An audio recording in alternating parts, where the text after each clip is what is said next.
નમસ્કાર વિદ્યાર્થી મિત્રો, ધોરણ 12 વિષય સંસ્કૃત, પાઠ નંબર 5 યક્ષ યુધિષ્ઠિર સંવાદ. યક્ષ અને યુધિષ્ઠિરનો સંવાદ. પ્રસ્તાવના. મહર્ષિ વ્યાસ રચિત મહાભારત એક વિશ્વકોશ સમો ગ્રંથ છે. 1,00,000 શ્લોકોની સંખ્યા ધરાવતા આ મહાન ગ્રંથ માટે કહેવાયું છે કે યદિ તદન્યત્ર યન્નેહાસ્તિ ન તત્વ ચિત, અર્થાત અહીં મહાભારતમાં જે છે તે અન્યત્ર છે, જે અહીં નથી તે બીજે ક્યાંય નથી. આ કથન દ્વારા કહેવામાં આવેલી ઘોષણા અક્ષરશઃ સાચી છે.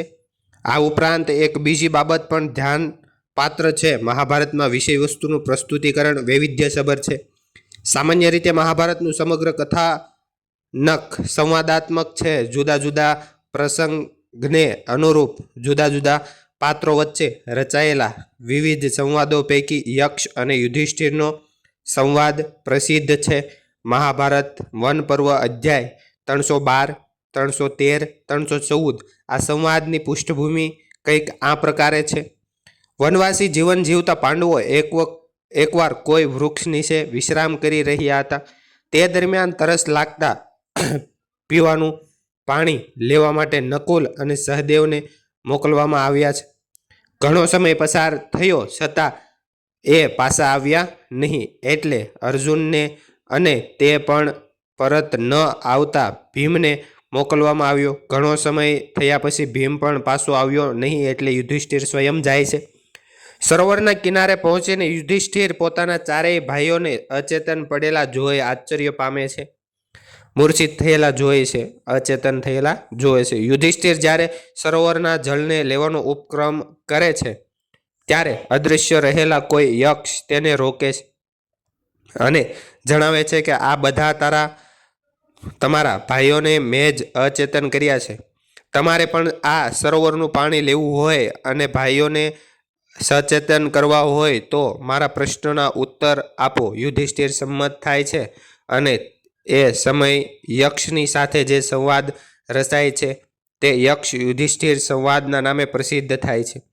આમાંથી પસંદગીના પદ્યોનો પ્રસ્તુત પાઠમાં સંગ્રહ કરવામાં આવ્યો છે. પ્રથમ 2 પદ્યો સંવાદની ભૂમિકા રૂપ છે. તે પછીના પદ્યોમાં ક્રમશઃ યક્ષના પ્રશ્નો છે અને યુધિષ્ઠિરના ઉત્તરો છે. તૃતીય પદ્યથી લઈ 10મા પદ્ય સુધી કુલ 16 પ્રશ્નોત્તર છે. છેલ્લા 3 પદ્યો સંવાદના ઉપસંહાર માટે છે. પહેલા નંબરનો શ્લોક. યક્ષ ઉવાચ. પાર્થ. યક્ષ બોલે છે.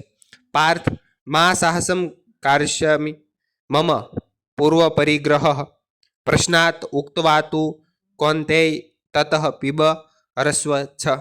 હે પાર્થ, તું સાહસ કરીશ નહીં. હે કુંતીના પુત્ર યુધિષ્ઠિર. યુધિષ્ઠિર છે એ માતા કુંતીનો પુત્ર.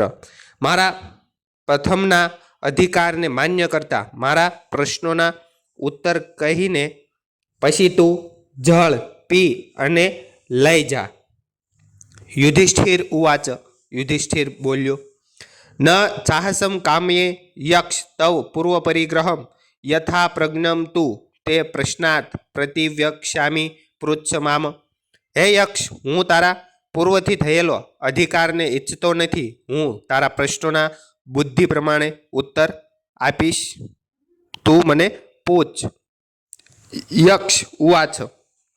કિંસ્વિત ગુરુતરમ ભૂમે કિંસ્વિત ઉચ્ચતરમ ચ ખાત કિંસ્વિત શીઘ્રતરમ વાયો કિંસ્વિત બહુતરમ તૃણામ. યક્ષ બોલ્યો. ભૂમિ પૃથ્વી કરતાં શું વધારે ભારે છે? આકાશથી વધારે ઊંચું શું છે? પવન કરતાં વધુ ઝડપી શું હોય છે? અને ઘાસ કરતાં બહુ થનારું એટલે કે વધનારું શું છે? યુધિષ્ઠિર ઉવાચ. માતા ગુરુતરા ભૂમે ખાત પિત્રો ચ તથા મનઃ શીઘ્રતરમ વાયો ચિંતા બહુતરી તૃણામ. યુધિષ્ઠિર બોલ્યો. માતા ભૂમિ કરતાં વધારે ભારે છે અને પિતા આકાશથી વધારે ઊંચા છે. મન પવન કરતાં વધુ ઝડપી હોય છે અને ચિંતા ઘાસ કરતાં બહુ થનારી અથવા તો વધનારી હોય છે. યક્ષ ઉવાચ.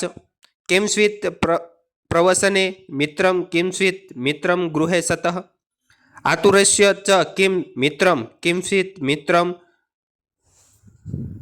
મરિષ્યતઃ. યક્ષ બોલ્યો, યાત્રા સમયે અથવા તો પ્રવાસ સમયે મનુષ્યનો મિત્ર સાસો કોણ? ઘરમાં રહેલાનો મિત્ર કોણ? બીમાર માણસનો મિત્ર કોણ છે? મરતા માણસનો મિત્ર કોણ? યુધિષ્ઠિર ઉવાચ. યુધિષ્ઠિર બોલે છે, સાર્થ પ્રવસને મિત્રમ ભાર્યા મિત્ર ગૃહે સતઃ આતુરસ્ય ભિષક મિત્રમ દાનમ મિત્ર મરિષ્યતઃ. યુધિષ્ઠિર બોલ્યા, પ્રવાસ દરમિયાનનો મિત્ર સંઘ છે અથવા તો સમૂહ છે. ગૃહસ્થ ઘરમાં રહેનાર માણસનો મિત્ર પત્ની છે. બીમાર રોગીનો મિત્ર વૈદ્ય છે અથવા તો વેદ છે. મરણ સમયનો મિત્ર દાન છે. યક્ષ ઉવાચ. ધન્યાનું મુતમ કિમસ્વિત ધનાનામ સ્યાત કિમુ તમમ લાભાના મુતમ કિમ સ્યાત સુખાનામ સ્યાત કિમુ તમમ. યક્ષ બોલ્યો, સુખી કે સૌભાગ્યશાળી મનુષ્યના ઉત્તમ કઈ વસ્તુ છે? ધન સંપત્તિમાં ઉત્તમ શું છે? લાભોમાં ઉત્તમ શું છે? તે રીતે સુખોમાં પણ ઉત્તમ શું છે? યુધિષ્ઠિર ઉવાચ.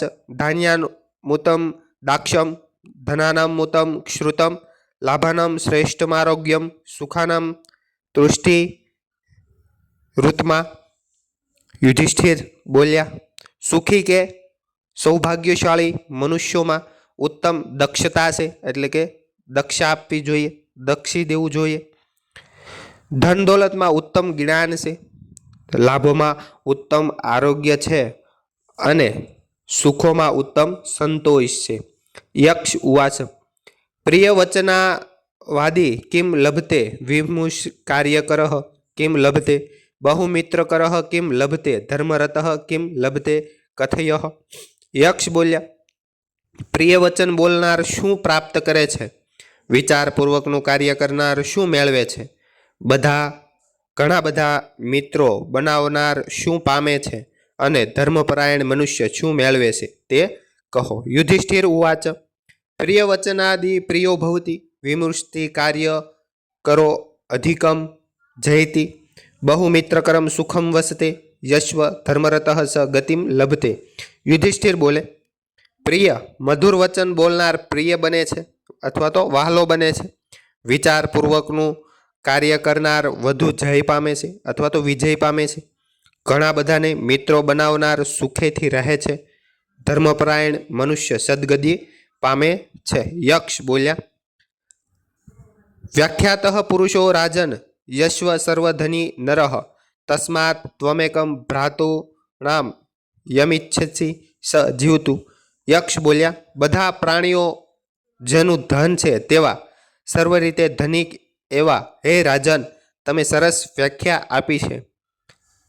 તેથી તમારા ભાઈઓમાંથી તમે જેને ઈચ્છો તે એક ભાઈ જીવતો થાવો. યુધિષ્ઠિર ઉવાચ.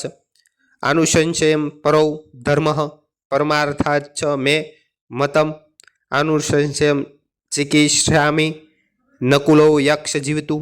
યુધિષ્ઠિર બોલે છે, શ્રેષ્ઠ વસ્તુમાં અનુકંપા જ ઉત્તમ ધર્મ છે અથવા તો કર્તવ્ય છે એમ હું દ્રઢપણે માનું છું. તેથી હું કરુણા દર્શાવવા ઈચ્છું છું. હે યક્ષ, નકુલ જીવતો થાય.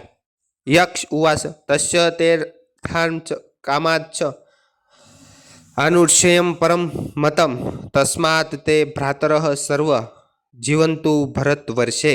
યક્ષ બોલ્યા, હે યુધિષ્ઠિર, તે અર્થ એટલે કે ધન અને કામ એટલે કે કામનાઓ કરતાં પણ દયાને વધારે શ્રેષ્ઠ ધર્મ માન્યો છે. તેથી હે ભરત શ્રેષ્ઠ, તારા બધા ભાઈઓ જીવતા થાય. યક્ષ. પુરાણ અનુસાર યક્ષ, કિન્નર, ગંધર્વ વગેરે અર્ધદિવ્ય જાતિ છે. યક્ષને પૂજનીય માનવામાં આવે છે. કવિ કાલિદાસના મેઘદૂતનો નાયક પણ કોઈ એક યક્ષ છે. યક્ષના રાજા તરીકે કુબેરની પ્રસિદ્ધિ છે. પુરાણાદિમાં ઘણા બધા યક્ષોની કથાઓ આવે છે. યુધિષ્ઠિર.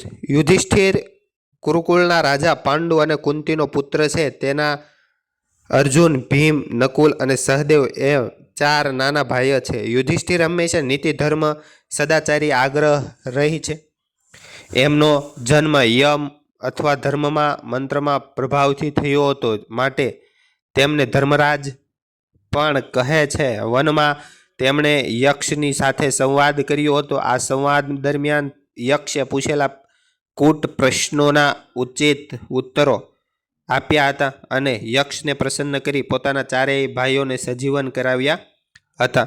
વિકલ્પો: પહેલા નંબરનો યથાપ્રજ્ઞમ તે પ્રશ્નનામ પ્રતીક્ષામી. આ વાક્ય કોણ બોલે છે? તો કે યુધિષ્ઠિર.